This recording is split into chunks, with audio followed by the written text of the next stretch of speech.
यादव जी के love story बनाने वाले जितने हैं वो उच्च जाति के लोग हैं। चिराग पासवान का संकट ये है कि राजनीति करनी है दलित समुदाय की और हनुमान बने हुए हैं मोदी जी के। हम लोग तो चाह रहे थे कि यूजीसी का जो इक्विटी गाइडलाइन है, चूंकि देश भर के कैंपसों के अंदर, संस्थानों के अंदर जातिगत भेदभाव और उत्पीड़न के मामले लगातार सामने आ रहे हैं।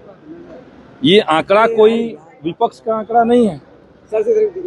देश के यूजीसी ने सुप्रीम कोर्ट को ये लिख करके दिया, संसदीय पैनल को लिख करके दिया कि 5 साल में 19 से लेकर 24 तक देश के अंदर संस्थानों में जातिगत उत्पीड़न के मामलों में 118% की वृद्धि हुई है। और उसी के आलोक में वो गाइडलाइन आया था।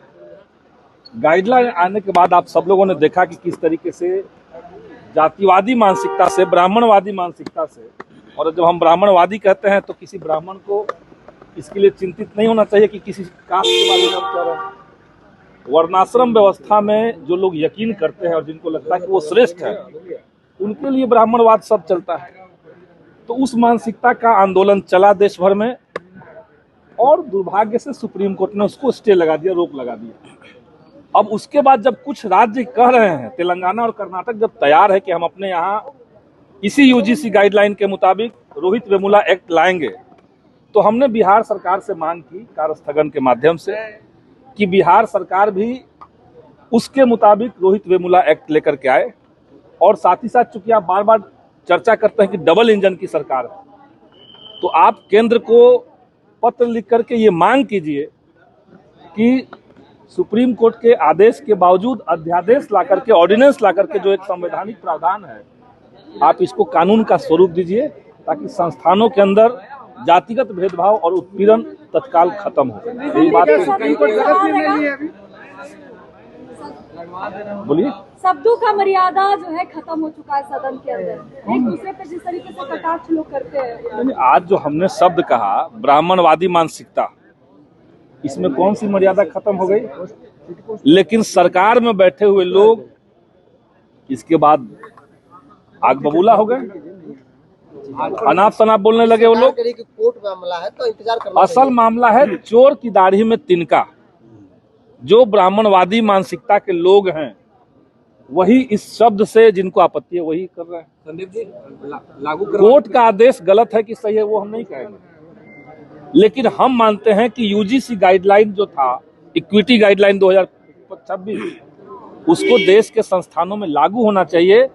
आप सब लोग जानते हैं कि विश्वविद्यालयों के अंदर, उच्च शैक्षणिक संस्थानों के अंदर ओबीसी और दलित समुदाय की स्थिति क्या है। वो चाहे फैकल्टी पोस्ट पे हो या प्रशासनिक पद पे हो, नहीं है, वो बहुत ही कम है। तो इसलिए हम लोगों ने ये मांग उठाई। चिराग पासवान का कहना है कि छात्रों की समस्या को छात्र समझकर खत्म करना चाहिए। चिराग पासवान जाति से नहीं, अंततः जाति देख के कैसे नहीं, जब जातिगत उत्पीड़न का बात होगा तो जाति देख के नहीं होगा। बात मतलब क्या होता है? चिराग पासवान का संकट ये है कि राजनीति करनी है दलित समुदाय की और हनुमान बने हुए हैं मोदी जी के। तो वो द्वंद में वो फंसे हुए हैं, इसलिए उनके बात में कोई बात स्पष्ट नहीं होगा। आप सब लोग देखें कि जैसे ही यूजीसी का गाइडलाइन आया, उसके बाद सवर्ण समाज, तथा कथित सवर्ण समाज के लोगों ने जो प्रोटेस्ट किया, और वही सवर्ण समाज जो मोदी जी को शेर बुलाते थे, अचानक से उनकी जाति के नाम पर गाली गलौज लोगों ने सोशल मीडिया में लिखा, तेली शब्द इस्तेमाल करना शुरू कर दिया लोगों ने। तो आप समझिए कि ये हिंदू राष्ट्र की जो लोग बात करते हैं उनकी मानसिकता कहां तक है। असल में वो जातिवाद को हिंदू राष्ट्र के नाम पर छुपाना चाहते हैं। संदीप जी एक सवाल है। एक मूवी आ रही है यादव जी की लव स्टोरी, जिसको बनाने वाले उच्च जाति के लोग हैं और नाम क्या है यादव जी की लव स्टोरी, क्या कहेंगे? अब देखिए, ये सब तो तिकरमबाजी है। फिल्म में जो यादव जी का लव स्टोरी आया है, हम तो देखे नहीं क्या उसके अंदर कंटेंट है, लेकिन हम लोग पूरी तरीके से तत्पर हैं। और हमारी पार्टी भाकपा माले और छात्र संगठन ऑल इंडिया स्टूडेंट्स एसोसिएशन, आप जानते हैं दिल्ली में आयशा का जो आंदोलन था, हमारा ही छात्र संगठन था, पहले हम भी उसी से जुड़े हुए थे। आयशा के आंदोलन में 2 छात्राओं के साथ जिस तरीके से हमले किए गए और देश भर में जो लोग भी यूजीसी गाइडलाइन के पक्ष में बोल रहा है, उसके ऊपर सत्ता संरक्षित गुंडों द्वारा, सामंती प्रवृत्ति के लोगों द्वारा तथा कथित अपर कास्ट के लोगों द्वारा हमला किए जा रहे हैं। आज हम लोग जब आए तो पूरा विपक्ष एक साथ हम लोग खड़ा हुए, एक साथ हम लोगों ने डिफेंड किया। पूरा विपक्ष एकजुट होकर के यूजीसी गाइडलाइन को लागू करने के लिए है। यादव जी के लव स्टोरी पे बोलिए यादव जी के लव स्टोरी बनाने वाले जितने हैं वो उच्च जाति के लोग हैं। अब हम कहाँ जाति लोग का जानते हैं, कौन जाति के लोग हैं? जो हीरोइन है वो प्रगति तिवारी है और रोल करिए। अब ये क्या क्या है ये सब मार्केटिंग का तरीका है। उनको लग रहा है कि इस पे लाएंगे कुछ बवाल होगा, ज्यादा लोग देखने जाएगा कि क्या हुआ, दूसरे लोग देखने जाएगा कि क्या हुआ, हंगामा होगा। तो भाजपा इस बार लव जिहाद का एंगल क्यों नहीं दे रही है? क्योंकि यादव से जुड़ा हुआ मामला है।